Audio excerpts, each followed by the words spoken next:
একটা ব্যাংকের রিপোর্ট পড়ে খুবই অবাক হলাম দর্শক। প্রিমিয়ার ব্যাংকের চেয়ারম্যান এবং এমডি কে প্রাণনাশের হুমকি HBM ইকবাল। কারণ দীর্ঘদিন থেকে ওই ব্যাংকটা রীতিমতো ব্যক্তিগত ব্যাংকে রূপান্তর করেছিল HBM ইকবাল। এই ব্যাপারে এর আগেও আপনাদেরকে ভিডিওতে বলেছি যে কিভাবে তার দায়িত্ব থেকে সরাই দেওয়ার পরেও বিদেশে থেকেও কিভাবে এসে টাকাগুলি বের করে দিছে। দীর্ঘদিন থেকে লুটপাট এই ব্যাংকটাকে ঘিরে। এস আলম যেমন 7টা ব্যাংক, তেমনি ইকবাল এই একটা ব্যাংক, এই প্রিমিয়ার ব্যাংকে লুটপাট করে এটাকে একদম ফোকলা বানায় ফেলছে। তারপর 5ই আগস্ট পরিবর্তনের পর এই সমস্ত ব্যাংকগুলো দায়িত্ব সরকারের উপর পড়ে। বাংলাদেশ ব্যাংক আস্তে আস্তে যখন নাকি সব ব্যাংকগুলো যাচাই বাছাই করতে শুরু করে, তখন দেখে যে একটা ব্যাংকের কি পরিমাণ লুটপাট হয়েছে।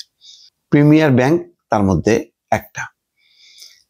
স্বাভাবিকভাবেই মানে ইকবাল তো পালাই গেছে, এখন এই ব্যাংকটা পুনর্গঠন করা হয়েছে, নতুন নেতৃত্বকে দেওয়া হয়েছে যারা ভালো করবেন এই আশা নিয়ে। এখন এই ব্যাংকটাকে পঙ্গু করার জন্য এর বিদ্যুৎ সংযোগ বিচ্ছিন্ন করা, পাশাপাশি পানি বিদ্যুৎ সংযোগ, কারণ তারই বিল্ডিং ইকবাল টাওয়ার বনানীর, সেখানেই হচ্ছে প্রিমিয়ার ব্যাংক। ওই ব্যাংকের বিদ্যুৎ পানি সংযোগ বিচ্ছিন্ন করা, এমনকি নতুন যেই চেয়ারম্যান এমডি যারা দায়িত্ব নিয়েছেন তাদের প্রাণনাশের হুমকি পর্যন্ত দিচ্ছে, যার কারণে তারা থানায় জিডি করতে বাধ্য হয়েছে। এখানে বলা হচ্ছে ইকবাল সেন্টার ছেড়ে দেওয়ার প্রস্তুতি নিচ্ছে ব্যাংকটি। এখন বাধ্য হয়ে এই ব্যাংক এখন ওই মানে ইকবাল সেন্টার ছেড়ে দিয়ে অন্য জায়গায় খুঁজতেছে যে নিজেদের ব্যাংকটাকে রক্ষা করা এবং নিজেদের জীবন রক্ষা করার জন্য। ইতিমধ্যে ভবনের জায়গার খোঁজে আগ্রহপত্র আহ্বান করা হয়েছে। পাশাপাশি ব্যাংকটির কর্মকর্তারা গুলশান বনানী এলাকায় প্রধান কার্যালয়ের জন্য জায়গা খুঁজছে। এমন পরিস্থিতিতে নতুন করে আলোচনা এসছে বনানীর ইকবাল সেন্টার। এই ভবনের বিভিন্ন সময় ব্যাংক কর্মকর্তাদের আটকে রাখার খবর ছাপা হয়েছিল প্রথম আলো সহ একাধিক গণমাধ্যমে। তার মানে দেখেন, তার এই ব্যক্তিগত ভবনটায় বিভিন্ন ব্যাংকের কর্মকর্তাদেরকে 8টায় পর্যন্ত রাখা হয়েছে। 1999 সালে প্রতিষ্ঠার পর থেকে প্রিমিয়ার ব্যাংকের চেয়ারম্যান ছিলেন আওয়ামী লীগের সাবেক এমপি HBM ইকবাল। গত বছরের আগস্টে আওয়ামী লীগ সরকারের পতনের পর তিনি প্রিমিয়ার ব্যাংক ছেড়ে দেন। এরপর গত আগস্টে ব্যাংকটিতে নতুন পর্ষদ গঠন করে দেয় বাংলাদেশ ব্যাংক। এরপর থেকে ব্যাংকটিতে HB ইকবালের বেনামি ঋণ, কেনাকাটা, ভাড়ায় অনিয়ম সহ নানা অনিয়ম বের হতে থাকে।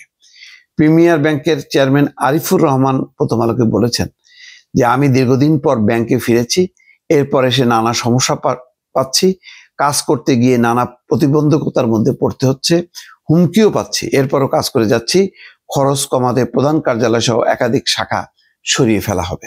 তাহলে বোঝেন যে ব্যাংকটা নতুন পর্ষদ হাতে নেওয়ার পরও তারা শান্তি পাচ্ছে না, কারণ ইকবাল বিদেশে থেকে এমন হুমকি দিচ্ছে যে তারা তটস্থ। এখন ছেড়ে দে মাকে দেওয়াছি, মানে এখন এই ইকবাল সেন্টার ছেড়ে দিয়ে ব্যাংকটাকে অন্য জায়গায় নিতে পারলে তারা বাঁচে, এমন একটা পরিস্থিতি। আর যতক্ষণ আছে ততক্ষণই তাদের বিদ্যুৎ সংযোগ বিচ্ছিন্ন করে দেওয়া, পানি বিচ্ছিন্ন করে দেওয়া, এই হুমকির মধ্যে রাখছে।